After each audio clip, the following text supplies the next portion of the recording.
During the early years of your career, hopefully you've done enough good to get to the next level. And now you basically need to be in the boardroom. You need to have an executive presence. How do you do that? Well, you take all your experiences, and if you've been successful enough, you realize when to speak and when to be quiet. And that's probably the greatest lesson that I've ever learned. I can talk for hours and hours at a time. I can be a keynote speaker and get 5,000 people on their feet, but I can also sit in a room for hours and just listen to people. Having an executive presence isn't always having the answer, isn't always standing up and leading the group. What it is a person that's willing to listen and willing to ask questions. And you really get to that point when you have lots of experiences and some failures.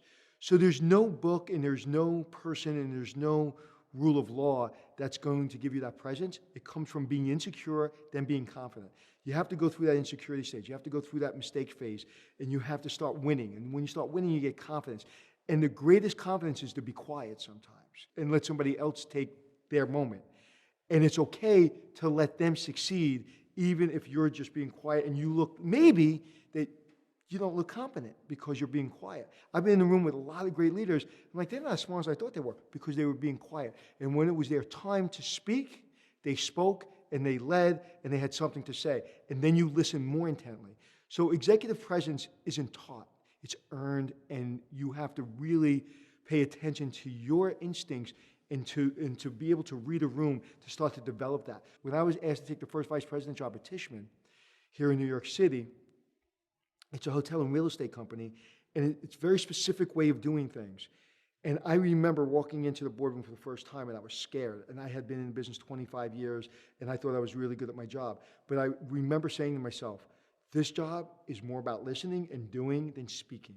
And so my executive presence was being quiet and being a doer, not a leader, because that's what that job needed.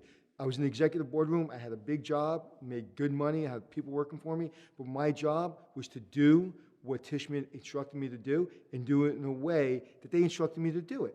So my presence, my executive presence was, at that point, to be a good follower. So when I worked for Tishman Construction in New York City, it was time for me to listen more than speak. I learned that over 25 years because I was always in charge. I was always the general manager. So I spoke more than I listened sometimes. So it's really listening to your own instincts and really survival. You don't want to get fired.